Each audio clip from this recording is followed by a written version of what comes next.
Welcome, Joshua. Great to have you on the show today. I am I'm delighted to be speaking with you, and I must say you have got quite the impressive background. Oh, So, thank you. so you're a psychologist. You're an author of 4 books, Correct. a speaker, and from what I can see, you've put an absolute wealth of information out into the public arena relating to the very delicate subjects of parental alienation, estrangement, and couples conflict.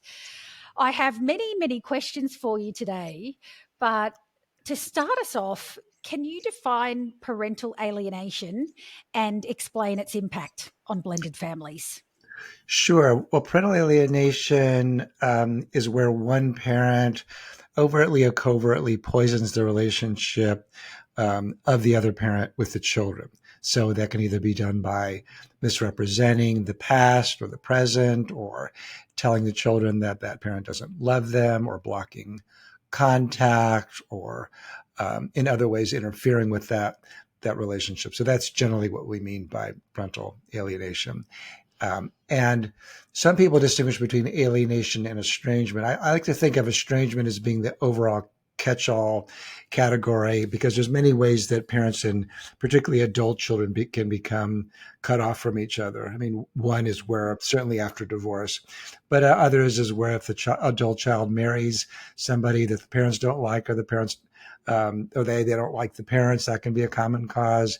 Mental illness, certainly in the parent, but also in the adult child. A therapist wrongly blaming the parent for how the adult child's life has turned out. And for some adult children, they just don't know any other way to feel separate from the parent than to cut off contact. There's many pathways to estrangement, and alienation is just one of those. Mm. So, alienation is not necessarily when a child has a preference to spend more time with a parent, or all of their time with a parent for that matter.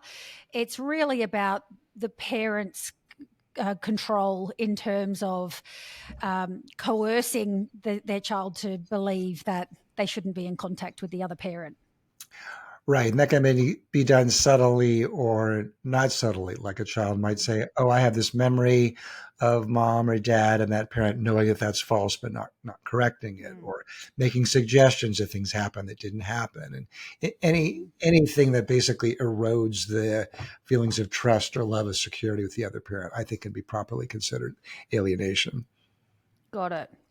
So, what would be some of the common signs and symptoms of parental alienation that parents and step parents should be aware of? Yeah. Well, it's refusal to come to the house. It's kind of black and white thinking, saying that the parent is all bad. It's rewriting history. It's characterizing the parent as being untrustworthy or unloving. It's making a huge deal out of relatively small problems or mistakes that the parent has made. If the child is in therapy, like reconciliation therapy, where the goal is to heal the relationship between the parent and the child, where the alienating parent doesn't bring the child to the therapist's office, those are all examples of parental alienation. Got it. So, if it's happening and you either think it's happening or you know it's happening, as a therapist and an expert in family relationships, what strategies or interventions would you recommend to address it happening, or even to prevent it happening if you think it could? Yeah.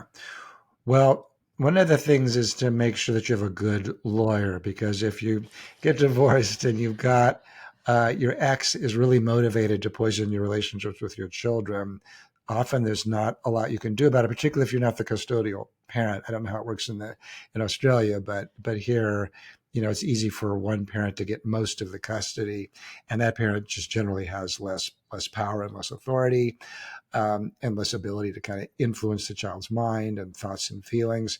So one of the first steps is to make sure you have a good attorney, because if things do start to go south and that parent says, "Well, little Jimmy or Janet doesn't really want to come to your house anymore," or they don't feel safe there, or they don't want to have a relationship with you.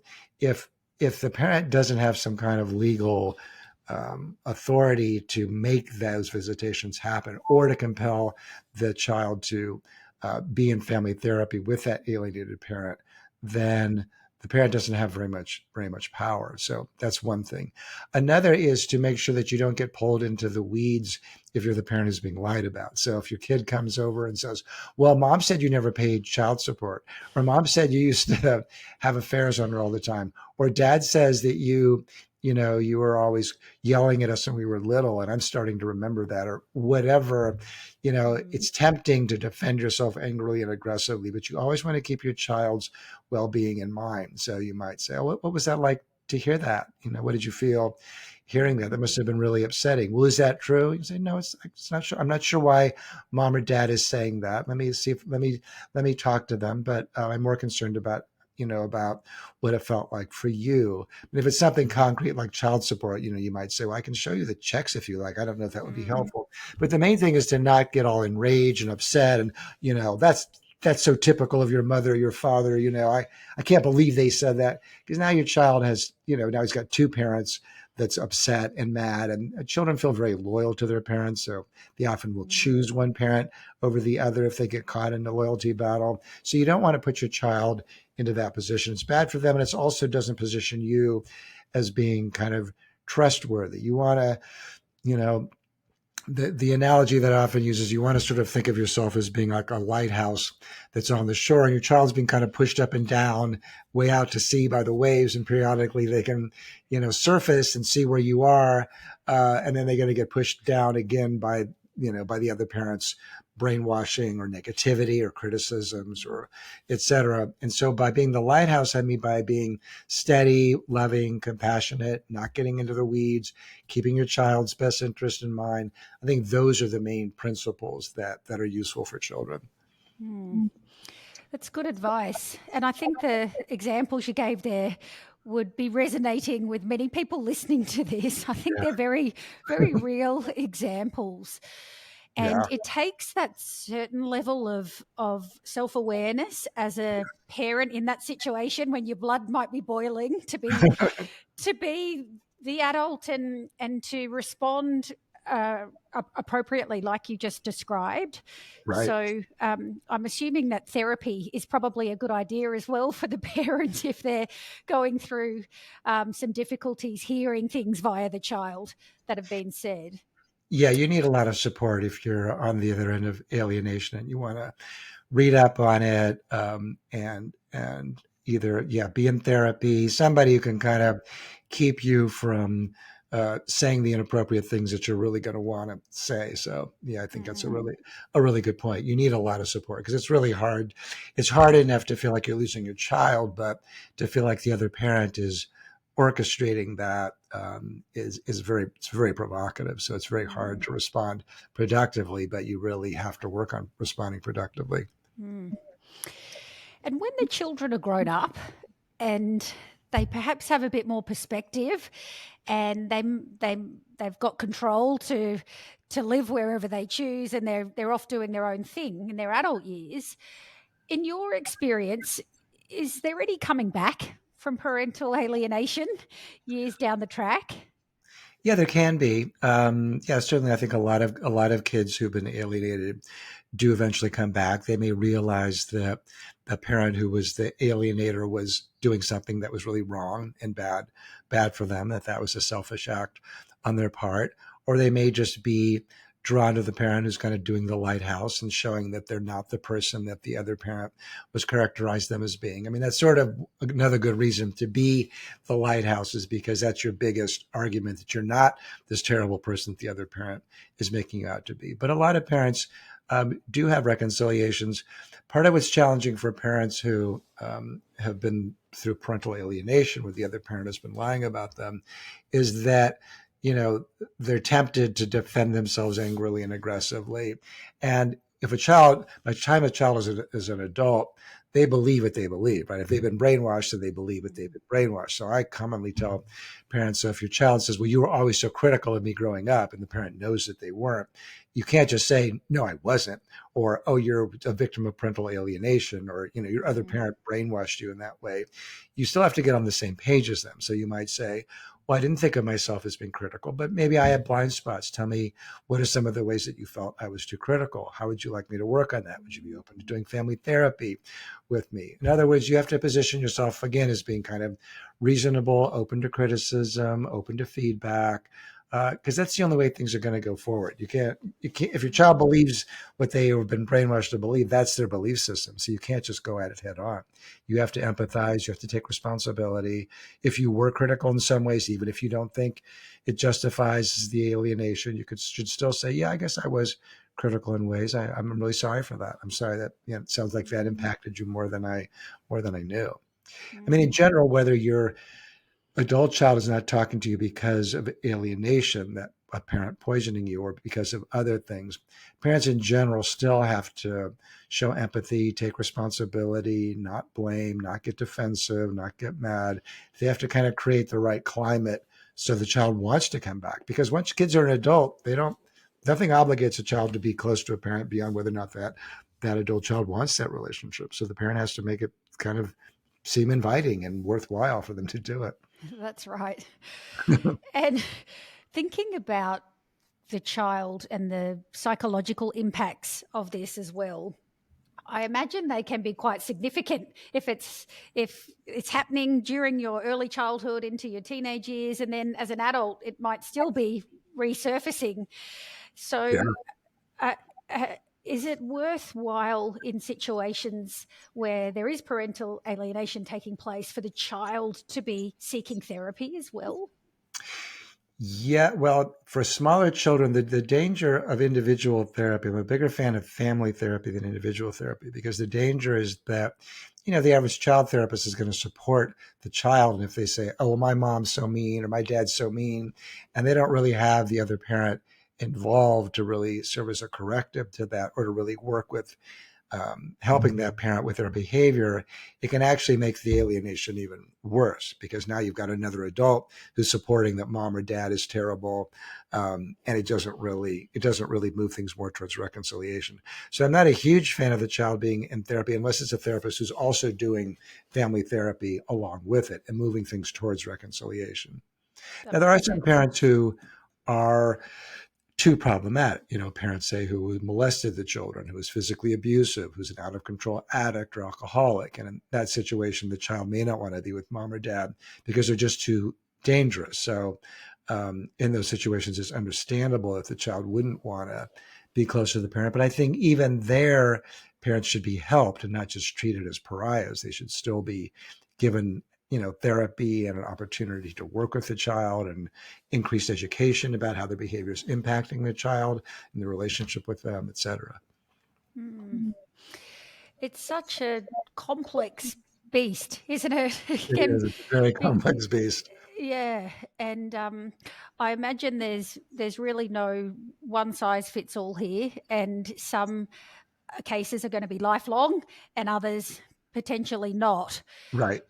I assume if you're co-parenting effectively, you're mitigating the risk of parental alienation occurring in the first place. Yeah. So, what advice would you have for co parents to foster a cooperative and a supportive environment for their children to help them avoid getting into parental alienation territory? Yeah. Well, I think, for both parents to work as collaboratively as they can, on, talking about whatever the child is saying. If they have a complaint about that parent, bringing that to the parent, trying to work together to address what those complaints are, not necessarily taking it purely at face value and, getting all inflamed and upset about it, but more trying to work collaboratively.